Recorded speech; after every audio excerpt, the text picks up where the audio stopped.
I want to share with you some thoughts about ideals, about that wonderful chapter 3 in volume 1 of A Search for God called What is My Ideal? And about the whole theme of ideals that Casey worked with in his readings. I want to do it by getting you to go with me in your mind and your thoughts to listen to Casey giving portions of readings. It was my privilege to hear about 500 readings toward the end of his life, to prepare the questions that were asked, to be deeply involved with the people that came. And I can picture what I'd like you to picture, walking into his little study, having him josh a bit because he did better if he laughed and we teased him, and then having him get quiet and pray, stretch out on the couch, hands up over his forehead, eyes would flutter, put his hands down over his waist. He'd soon clearly be breathing deeply and kind of unconscious, but in a very focused kind of unconsciousness, I must say, what his readings called natural capacities. And in reading after reading, and there were many who came to get readings for the first time. There are not many at that time in his life who came for repeat readings. The calendar was crowded with people in great need. It was wartime in the 40s, and people had just heard of Casey, and so we'd be hearing the first readings often given for people who had taken a chance on this man lying there unconscious in Virginia Beach. They would be somewhere else, partly because you couldn't travel in wartime, partly because they didn't know whether it'd be worthwhile to travel anyway to hear him. And as we listened, we'd hear ideals spoken of again and again, and it would be startling because he might be asked to deal with cancer of the liver or some kind of paralysis or some mental breakdown, schizophrenia perhaps. And here would come this material on ideals, right, with medications and colonics and rubs and surgery and hypnosis. And still here's this lovely, quiet note of ideals dancing like a musical melody, compelling attention, almost like the flute that calls you to follow the Pied Piper. Here comes that call again, ideals, ideals. Here's a young soldier who wrote in, after he'd read about Casey in Coronet magazine, was warned that he had to really figure out his own deep ideals and not just take what looked good for someone else's. For the reading said to him, the voice of Casey, lying there on the couch with his face kind of pulled together in an intense, concentrated expression, and his lips pursed a little bit, and speaking quietly and almost rhythmically as he breathed, spoke to him about his ideals and said, not merely saying as you read the tenets of a group or organization, these are good, I accept these. No, these are the tenets of others. Read thyself. He said it with emphasis. And that sense of reading oneself begins to put us onto something about the nature of ideals, that they are not beliefs in the sense of creeds that we accept or notions that we subscribe to or concepts that we organize our thought around or read in a good book. They are the very nucleus of our souls, the center of our selfhood, the deep values that make us move, that, as the chapter on What is My Ideal says, that which provides, consciously or not, the motivating forces in our lives. And he's telling this person to get at your ideals. Read yourself. Dig down in. Read is what Casey did. He gave readings, and he's telling this guy, use your utmost discrimination and discernment. Let the Spirit help you, as indeed in readings, to find out what is at the core of your being that you really, really care about. And that puts us in the right direction for dealing with that which Casey said was every soul's business. You remember he spoke about in one reading that perhaps nothing was more important that we could do in a given lifetime than settle on and in some way embrace and respond from our center of our beings to the deepest ideal or the deepest values we could formulate. He spoke to a sick child. These are readings that I heard, and they're still in my memory. Parents of a very sick child, and told them they must build their ideals out of their own real experience. You know, to do this, you might do something I've done and helped other people do, and that is to keep a journal for 24 hours or a few days and note decisions you make. It's very awkward to be clearing the table and making a decision whether you'll help with the dishes tonight, or a decision whether or not to read further in the paper or get up and go to work. But just to keep a journal of actual decisions made, and then beside it put the ideal on which that decision was based, or as near as you can find. What value you're honoring, or what convention, what habit, what notion, which isn't an ideal, but merely a thought pattern, some way that other people behave, or some trend in your personality. It's a little awkward, because you find out that you haven't done your homework often, and that if you're like me, there are a whole lot of you running around inside, under your skin, making decisions, a whole lot of sub-selves that are not very integrated. No wonder Casey pushes over and over for this work of setting the ideal to unify the self and to be that which we were called to be. For, recall, he says, no soul comes by chance. Nobody just drops in for a visit in this lifetime. We've got things on our minds, got things on our souls, things on our hearts. And those are of the character of ideals. They govern the karma, they govern the service, they govern the growth. They are to the soul maybe what the autonomic nervous system is to the flesh. They shape it and form it and move it. And to the parents of this sick little girl, as I recall, he said, to have ideals merely for the minister or the rabbi or the priest isn't much good. Casey could be pretty pungent. Christianity, he added, God-likeness must be lived. Remember, in spiritual, mental, material things, ye grow in grace, in knowledge, in understanding. That notion of growing with ideals has been one that has ripened for me down the years. For if I'm reading these readings correctly, or at least somewhere near their spirit and their thrust, there is a constant emphasis on the psyche and the flesh, the very centers, these delicate chakras that Casey writes about, or speaks about, and he wrote about in some of his letters and lectured about too, work to magnify that which we have on our minds, that which we hold dear. One of the definitions of meditation and its central processes is that the ideal is what is lifted up and put into action by virtue of meditation. Through these centers, it is called into the flesh in that beautiful process of which the Gospel of John speaks when it says, the Word was made flesh and dwelt among us. The implication is the Word is fleshing itself in us through these ideals in the way that Casey talks about them. And I'm particularly struck not only by, when in this passage speaking about living ideals, with the notion that ideals are activated by that which deeply engages our energy, engages these very centers. Not only meditation. I suspect that pain and suffering, when they're worthwhile, or when we have laid our souls up naked against some blow and offered to receive that which life has in hope and trembling and in all sincerity in that blow, that those centers are fired. Mystics in many cultures and saints have known pain and this beautiful fiery energy of the Kundalini are related, and sometimes have even cultivated pain by hardship to set that blaze going. But life has its pains sufficient.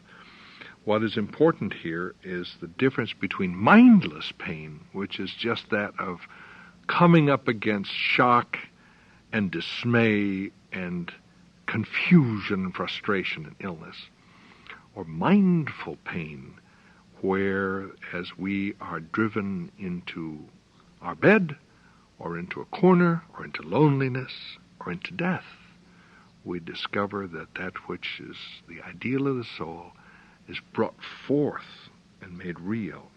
I think it happens now, not only down that dark and awesome path of pain, it happens with creativity. Whatever we fashion to glorify God is in a dream that somebody brought to Casey of seeing somebody model a head of Zeus out of clay. And Casey said, we are all building our image of God all the time. We are all modeling it with our lives. Whenever we create a school curriculum, a health food store, a lovely family, a church, a synagogue, a PTA, a ball club that plays snappy ball and whips that ball around the diamond in nice form. Whenever we truly create, again, those ideals are lifted up. Now, I'm beginning to suggest here, what I think is true to the readings, that these are not just a nice thing to do. They have a place in the psyche which is immensely important to our becoming. And I would add it's true in our loving, too. When we pick up a sick child and hold it, what's the ideal? Is it, shut up, you brat, you're bothering me. Let me get you quiet as fast as I can and get a pacifier in your mouth. Or is it that I shall be a helpful force to bring forth healing in this flesh? Likewise in sexuality, when it's filled with love, there is the quickening of these centers again, and the far inward ideal comes to life. And we may afterwards be irritated and bored, or enlivened and healed, refreshed, depending upon the ideal. And I've already hinted that in dying itself, the ideal of the soul is brought to the fore, as in the Tibetan Book of the Dead, and the sayings and practices there of equipping the soul to hold fast to the ideal through the stages that follow immediately after death. So too in deep silence, maybe driving a car, maybe looking out over a mountain landscape, maybe just wakened in the night and staring thoughtfully into the darkness, maybe pausing after beautiful music in utter silence. Again, the ideal stirs within us in that fathomless depth of the spirit that silence affords us, and it begins to move. And in that giving of ourselves, which we call prayer, and that lovely enrichment of prayer called worship, done with a group of like-minded people, in humility before God, again those ideals are activated. So that as we fall asleep at night, if I remember Casey correctly on this score, dream after dream compares our actual lives and aspirations, our efforts, our creative efforts, and our loving with those deep ideals. So you can even describe dreams as ultimately a kind of journey in the night of weighing life as we've lived it and are planning to live it with what we've chosen or responded to or in some way committed ourselves to as ideals. Now, in this chapter on what is my ideal, the focus is heavily on one ideal, the organizing, governing ideal of all. And in it, the emphasis is, of course, on the Christ. But Casey was a sneaky counselor. I've been a therapist a long time, and I appreciate a sneaky counselor. He so often said to people, do some work. He said it to my wife, said it to many people, and did to me in a different way. But concretely, he said, as he did to a rancher whom I heard get a reading from the West, that he should put his ideals in columns on a piece of paper, draw 2 lines and make 3 columns.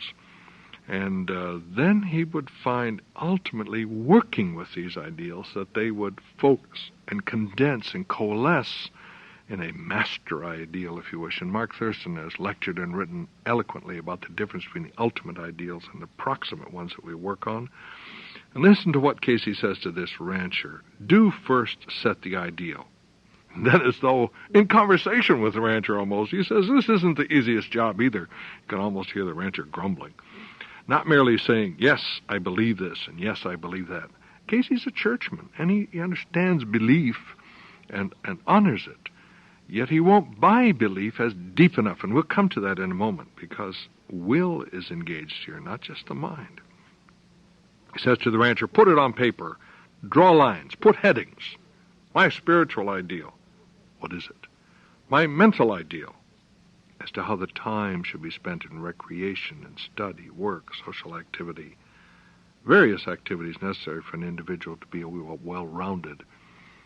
The mental ideal becomes a lot more than just what kind of skills you have with your mind, how you read, what you know about certain attitudes. It becomes a whole way of being alive and of making choices. And Casey goes on, the ideal way is not saying, well, I can't do this. Like, I've got to lose weight, but I don't know whether I can. But pick the ideal way and put it positively and work towards it. It seems to me that's an important note in this whole body of material on ideals. And he goes on, and put on the paper my ideal physically.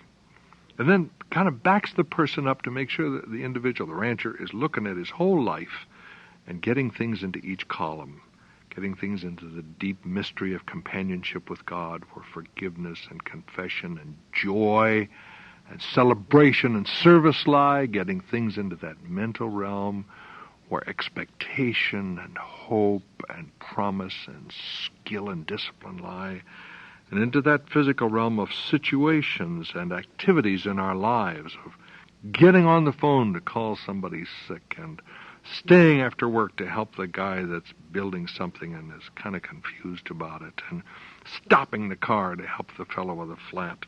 For Casey says, what sort of church would a church be if every member were just like yourself? That's a pretty pungent question. What would it be like? And he goes on, what sort of home life would there be if every husband were just like yourself? By now the rancher is probably thinking, how did I get into this? What's the ideal attitude of a husband, of a father? What's the ideal attitude of a neighbor, he asks. And here you move clear across the board from the spiritual neighbor of Jesus' parable of the Good Samaritan to the practical neighbor who lends his next-door neighbor the hedge trimmers.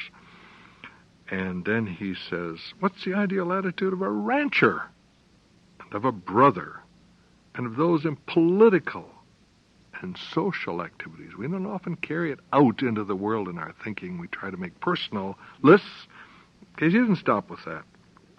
In fact, this whole section of the reading is community-oriented and texture-oriented to the networks in people's lives. Set them down, he says, under each of these headings. See what they look like. You'll rub these ideals out many times, where he envisions, if I heard him correctly, lists of items that go in these columns, of things that are dear and special to us. And you'll see that they don't fit into your ultimate ideal, the spiritual ideal. There can only be one, Jesus, the Christ. Now, does that mean then that we're all supposed to be little Jesuses walking around, kind of pious folks with long faces, we think, ready to make pronouncements on spiritual things and secretly aspiring to be healers with the next back rub we give? Is that really what he's saying when he says, make the ideal Jesus the Christ? I hear him speaking both of an example which one can treasure and hold close, because with all the Casey stuff on ESP, you would expect that which in the universe we cling to will be tuned to us and we to it, and it will grab the cells and grab the mind and grab the soul. But in speaking of this ultimate ideal, I think he's speaking of a relationship with it. As when Martin Buber, writing beautifully about the I-thou relationship, says, for a moment all else shines in its light. And the world is not less, you know, when that happens. If you look into the face of your kid, who's just making a mess in the living room or out in the yard in the mud, but you see that face, and for a moment all else shines in its light. All living, growing things, all the mysterious play of the universe, the sparkle of sunlight, the dewdrop of tears, the radiance of flowers, everything shines in the light of that face. I think he's inviting us to that kind of relationship with one he called the Master, with Jesus. That is not simply, isn't he nice, isn't that a good example, but, oh, my Lord, let me stand with you and walk with you and be of your mind and your spirit and of your company and in your service. Something like that. And to my mind, that sets some character to this ultimate ideal, so that we aren't just writing down some nice thing that we want to be, but it's, as when Casey so often quoted readings that said, "Know in whom you have believed, and that he is able to keep unto the last day that which you have entrusted unto him." It's not just have an idea, have a conviction. I'm a churchman. How many times I've heard in churches, do you accept Jesus as your Lord, as the Christ, the Son of God? Accept is not enough in this picture. Walk up and shake hands. Grab hold. If you drop to your knees, hang on. Because this is making an ideal which will govern all the others, making a relationship that will live and flower within us. Now, Casey draws a distinction between idea and ideal, and it's nifty and it's useful. Draws a difference between concepts, which we've got to have, and these precious, precious values far within us. They reinforce each other, in my judgment. The Buddha spoke about right aspiration as one of the elements of the Eightfold Path, one of the 8 elements of the Noble Eightfold Path. But with it, and these would be like ideals. You can't get somewhere if you don't know where you want to get, the Buddha says. Get that aspiration before consciousness or nothing will happen. But he also adds right conviction, that the aspiration won't grip us unless we've thought out its implications, its dimensions. So the idea reinforces, unfolds, unpacks, if you will, grounds and orients the ideal, and they work together in us. The thinking we do turns to passion and direction, two powerful elements from the biblical tradition that shape our lives. Passion and direction, and our ideals must have both. The desire to live and to be alive, to love, to be a channel, to be in some profound final sense passionately alive for something, for someone, and at the same time to have a direction in which we do that. As in so many readings I heard Casey say, not all will be given, but that will be given which may be an helpful experience. And the word helpful shone as his ideal, infusing reading after reading at that point. Of course, we speak of something so commonplace in the history of the mystics that one draws back a little from even addressing it. The choosing and the working with ideals is as old as the literature in any tradition of those who deeply love God. Patience comes up again and again. Humility. Stopping and taking a deep breath in the beautiful language of Casey, emptying self to be filled. Obedience.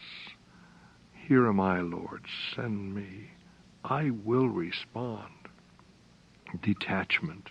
Being able to let go of crud when it's time, or of ambitions that have consumed us, and how sharply Casey distinguishes between goals and ambitions and targets on the one hand, and the deep ideals which shape the process of our lives, not the goals, but the ultimate living of them.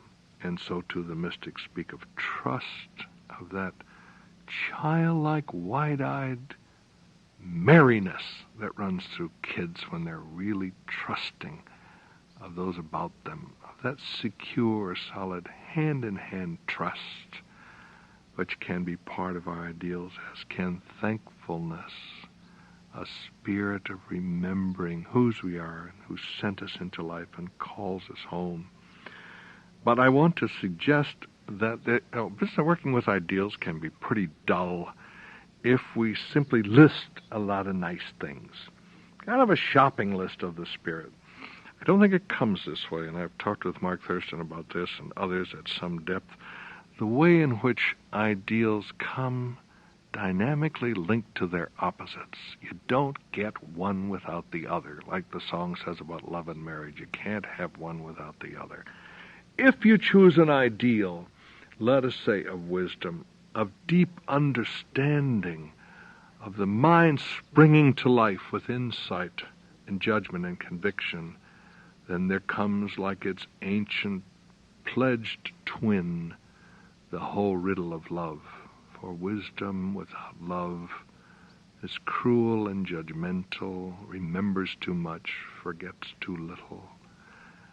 And love comes to soften and direct and free and make a balm out of wisdom and make at other times a compost out of all the smarts we have so that something live can grow. And if we choose love as an ideal, then something deep within us gives us the twin of wisdom. It says you may not love without knowing whom you love. Who is this person? Who are these people? What is this tradition? What is this institution? What is it you choose to love? For you may not love blindly. Blind love is possessiveness and indulgence and attraction, not love. And so it is that we could walk through one after another of the deep ideals that men and women of God have held up to the light down the centuries and find they are linked to one another. If you choose one, you get the other. How often I've seen that in leading guided imagery, that which we start with often evokes a healing and complementary opposite. Now, I want to make a few quick comments about the nature of ideals that some elements we sometimes miss.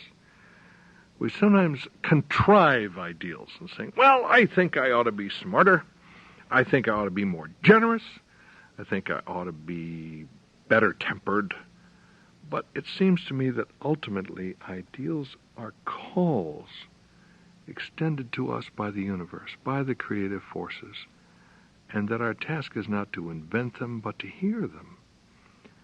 Thus, Edgar Cayce in The Meadow, after reading the Bible and being ignited with hope, has an experience of seeing and encountering a presence, and something asks him from out of that presence, what would you have? Really, who would you be? And the answer was his ideal, to be of service as those of whom he had been reading, and especially to children. And that whole sense of encounter, to me, defines the working with ideals. Not that I shall invent myself, but that I shall hear when I am addressed. That's biblical language, address and response. And for this, I invite you to get that kind of help we all need to recognize an ideal when it's stirring within us. Somebody else can often see it better than we. See it in our faces, hear it in our voices, understand that we are being addressed and that something powerful is forming within us. When somebody says, shall I undertake this divorce in a sick and deadly marriage? Surges up the ideal of straightforwardness and cleansing and renewal and pledging, which may lead us deeper into the marriage or out of it. But that comes as a call and not as a contrivance. I want to invite you to think about that.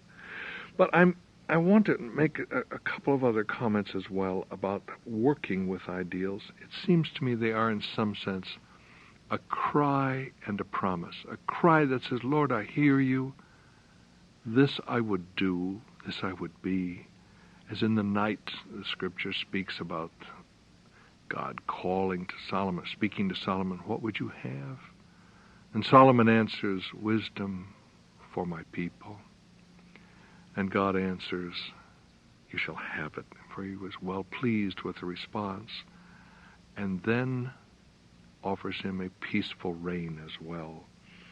And there is that element of cry and promise in Solomon's response. This I ask of you, O Lord, this I promise to do well if you give it to me. In a way, the model for ideals is really vows, ultimately, as in wedding vows, which are taken traditionally, the language of the Christian service is that we are met for this joining in the sight of God and the face of this company. Ideals are those promises we make in the sight of God and in the face of this company. And in order to work with them effectively, several things seem to me important, have grown on me over the years. One of them is that we have to do like Solomon and specify what people we choose to do this for. In a wedding vow, we say, for this one whom I choose, and by implication, the family which we will create together, or those whom we will serve as though they were family. And if we fail to be clear about to whom we will give that which flows from this ideal, we choke often on our own spirituality. Our patience becomes smug neglect. Our humility becomes obsequious courting of God, manipulation.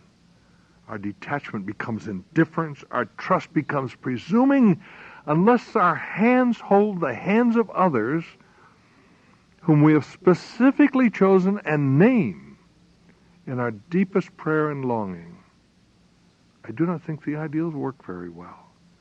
They simply become the soul's puffing up at various points.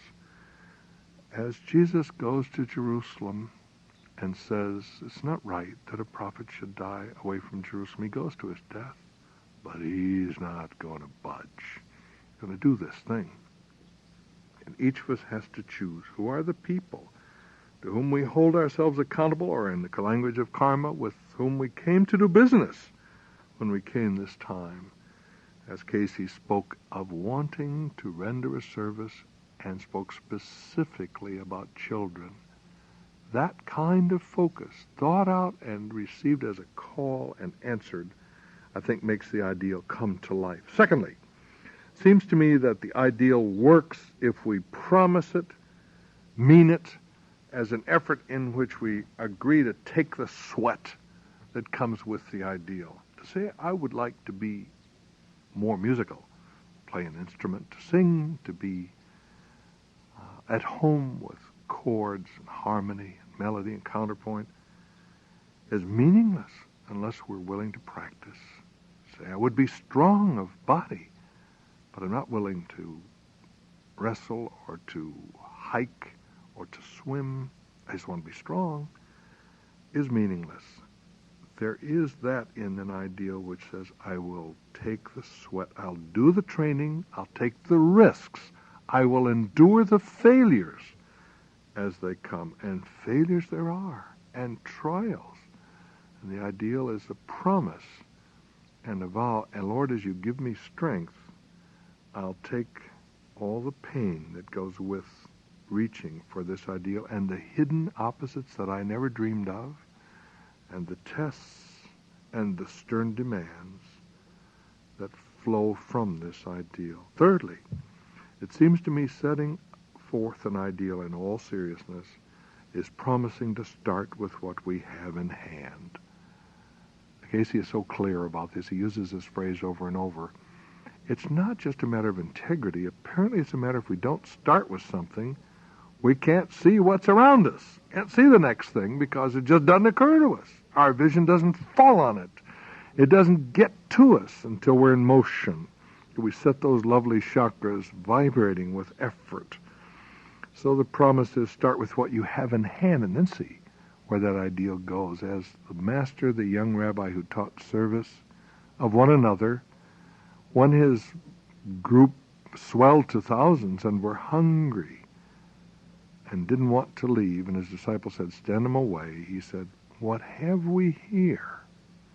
What have we in hand? And he took the loaves and fishes that were there, somehow in the act of sharing, brought abundance that left loaves and fishes over.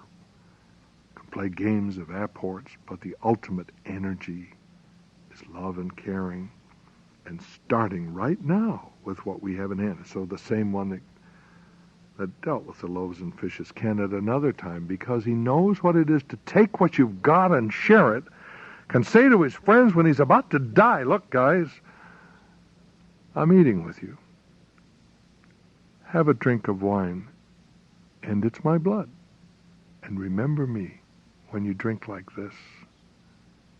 It's good blood, and it's for you as your blood may be for others. And he said, and this bread Have a bite.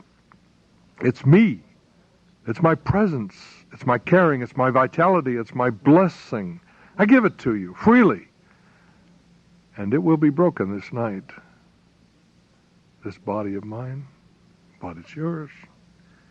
If you will give it away, start with what is as close at hand as this cup and this bread are at my hand right now at this table. And I think fourthly, when we take up an idea, we promise to lift it up in prayer. To go apart, write it down, hold it up and say, God, I'm serious about this. I want to be more honest. I don't like distorting the truth. I really want to be a person who says what he means and nothing else, as far as I can. And we keep lifting that up in our quiet times. We may also do it in reverie. We may do it in our imagination.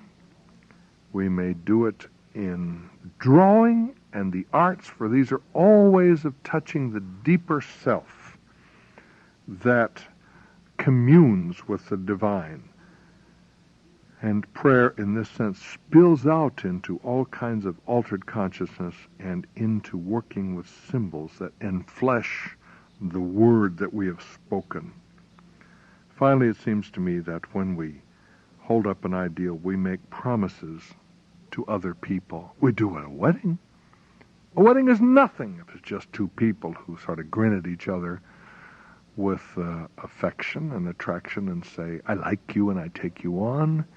It's that promising before others that turns it into an awesome and terrifying time. People I have married, or I have that privilege out of my training,